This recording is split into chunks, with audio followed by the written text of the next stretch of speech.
Hello everyone. I'm just going to try and move it around till we get, it's probably better where it was, wasn't it? Oh, scooch over, snuggle in. Yeah. The light is really not great. Sorry, it's behind us. You can still get the gist of what we are, humans. And we're talking to you. So I'm Simone from Play with Food, and this is Meg. I'm an accredited practicing dietitian and an accredited nutritionist. My business is Choose Nutrition. So I've invited Meg along to our private Facebook group today and this event to talk to us a little bit about supplements and vitamins for kids, because it is a hot topic and I wanted to make sure we went and got accredited advice, not just my opinion. Make sure that we've got some professional on board. Yeah, so we need to start with the disclaimer that this is not individual advice by any means. Please speak to your dietitian or your doctor or pharmacist if you want advice about specific supplements for your own child. But we're going to talk about some broad questions and things to look at, things to consider when we think about kids and vitamin supplements. Yeah. So if you are listening to us, make sure you pop a question in as well, so that we can see it. Yeah. So ultimately, maybe we'll start with what's the trigger point for people to potentially want to go down the supplements and vitamins routes? Yeah, that's usually the first question I ask people. If anyone is considering supplements, to really take a little couple of steps back and actually think for yourself, why am I thinking that my child needs, or why am I thinking that I might want to give my child a supplement? What has been going on? Is it, and this is quite often the case, is it that I'm feeling anxious because of something that's actually going on, or is it that I'm feeling anxious because of all the marketing around supplements? Because it's a massive industry. It is relatively unregulated, the supplement industry, and the marketing is often way ahead of the science. So that's sort of my concern, is just how often kids are having supplements when they don't need them, and what sort of patterns and habits that might be setting up in families and also in the kids, and having this idea that they should be taking tablets and supplements and medicines to make them feel better all the time. I actually think there's some risk stuff around that. So having a step back and go, why am I feeling anxious about this? Is it because I'm comparing my kid with another kid? Is it because there's someone who's trying to sell me supplements who is starting to make me feel anxious about all this stuff? And is that actually true? And I think we need to really... I believe in mother's intuition. I think it's actually really, quite powerful. But we need to distinguish between intuition and anxiety. So if you are genuinely worried that your child is missing out on stuff, have a chat to someone who's not trying to sell you supplements to actually get a handle on, is there actually a real need here or not? So trigger points are, my kid's not eating, it appears like they're not eating anything, or missing out on a whole food group, and that may require some supplementation, and we'll talk about that in a minute. Other trigger points can be, my child has a medical condition, or if they've got celiac disease, or they've had a medical condition which caused them to not eat for a while, and now we're having trouble getting them back into a wider variety of foods. So there's certainly some reasons why we would. Or, if you're a vegetarian family or a vegan family, then we need to be quite careful about supplements, because they will be needed. But yeah, it's very individual. So vitamin supplements are excellent when they're needed, but they're not needed as often as they're taken. Okay, cool. Yeah, so if I was sort of standing in front of a shelf, and this is the hard bit, I sit there and I'm like, I don't want to give advice on this, particularly me, because I am definitely of the grain of best nutrition comes from food to start with. Absolutely. And so when I look at the shelves, I am definitely overwhelmed with the messages that are on these bottles, and also the fact that you can get so much just in the supermarket, which is a little bit worrying, because it all comes at you and you think, well, it can't be very harmful because it's in a bottle in the supermarket. Okay. So I suppose, are there any risks with vitamins? Yeah, look, there are some risks with vitamins. Some of the, often in the supplements, particularly ones for kids, the levels of vitamins and minerals are so low compared to what kids need that actually they're not going to be harmful.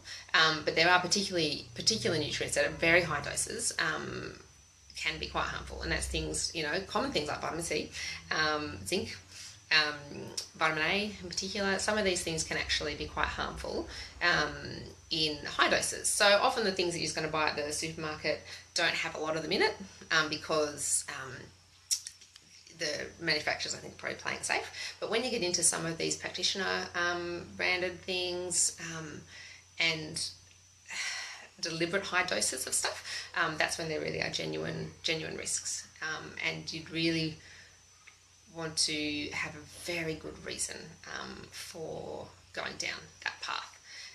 So when you say in supermarket, yeah, I guess I'm in two minds when I'm talking to people about this, that on one hand it can relieve a bit of anxiety, which can help parents take pressure off, which can then help them feel relaxed at meal times, and then the kids are more likely to eat because they're not feeling pressured. But on the flip side of that, are we masking something or doing work with something that we should actually be addressing?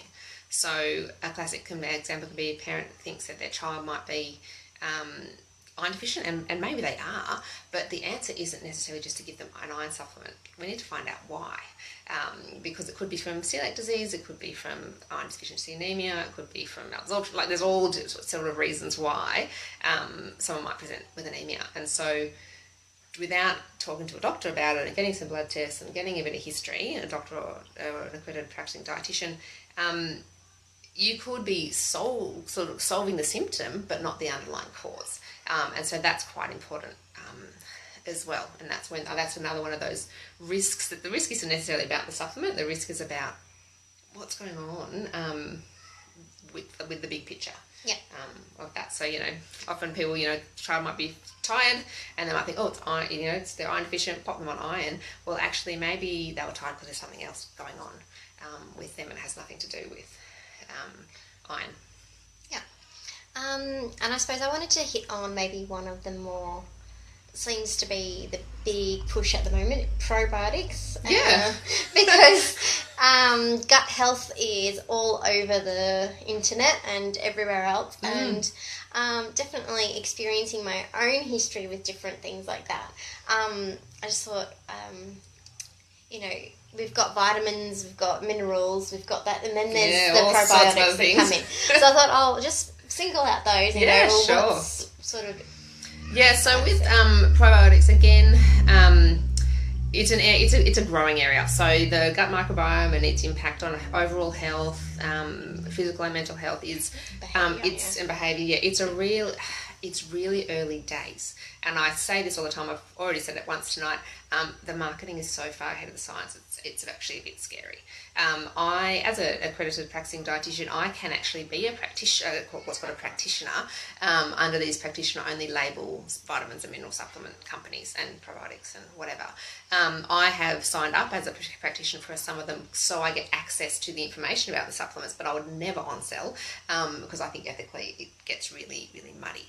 But what I notice once I signed up, and it's been a while now, is the amount of marketing to me as a practitioner from the companies wanting me to on-sell and wanting me to diagnose and create all these things that I can supposedly fix, which to an untrained eye could look like really, oh yeah, that makes sense. Oh, this is great. I'll give this to my patients.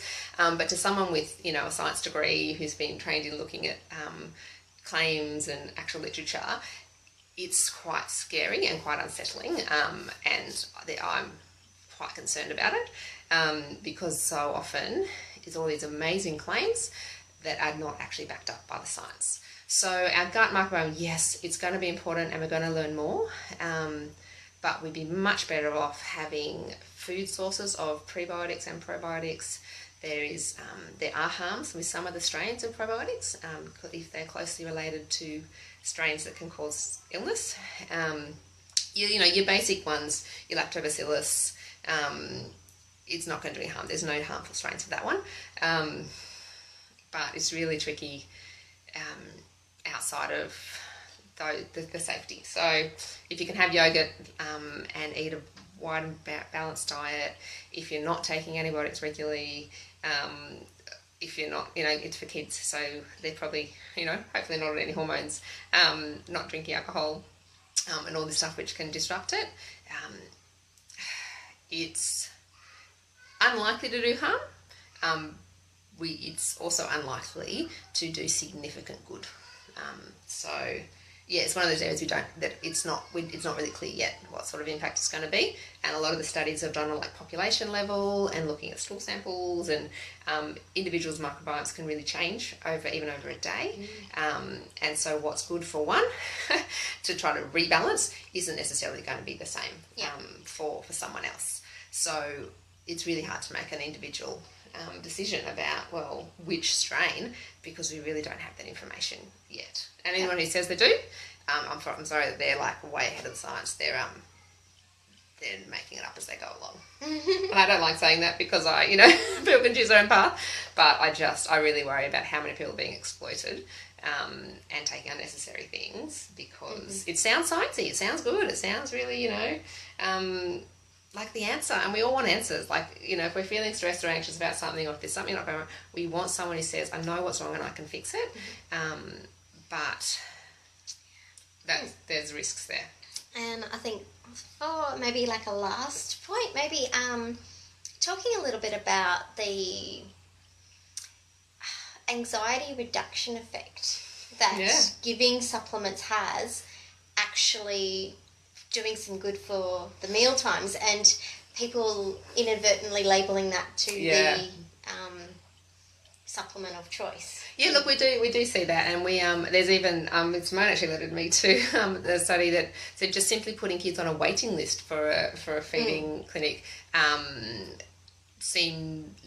showed improvement in their behaviour around food, and that was tied to the parents like, I'm doing something, it's on hold, I don't need to stress now, and so the pressure came out of the meal. And that can happen with supplements. I do use them in my practice. I do recommend them in my practice for cases where kids aren't eating very well as a stopgap, but pretty careful about which supplement, like as in which nutrients I recommend, as opposed to just like a broad let's cover it all. Usually we can drill down a lot narrower to what's actually what are the at-risk nutrients. So any dietitian, when they get your information of what your kids eaten over the last week, we'll be looking for at-risk nutrients. What's missing? What are you not getting? And that's where we want to target. So it's kind of moved off from your question. I really don't like to say, yep, give a supplement to make people relaxed. But I think individual parents can make that decision for themselves if they've had a good think about what's actually going on. If you are following the division of responsibility and seeing some progress and understanding how resilient our kids are, and understanding how amazingly adaptable our bodies are and what they can cope with a lot, and that can help to just relax the anxiety without the need for a supplement. I do sometimes recommend supplement drinks. So some of the follow-on formulas and some of the other brands of supplement drinks in cases where there really are people where kids are really struggling to get that nutrition. But again, it's not offered as if you don't eat your dinner then you get this. It's actually part of a whole management strategy. So if your supplement is part of a whole management strategy about progressing forwards, and it is indicated, then have no problem with it whatsoever. Okay, cool. Yeah. So hopefully that's answered a few of your questions. So the main take home for me is definitely a needs analysis. Yeah. And talking to a health professional about it, and not just marketing, not just self-diagnosis, not just Dr. Google. Yes. I know it's tempting. All of that stuff is tempting. But definitely why I recommend getting in contact with someone like Meg, if you really want to go and narrow in on those sort of because there are cases questions. for quite a lot of supplements and particular stages of life and all of that where they really are very, very helpful.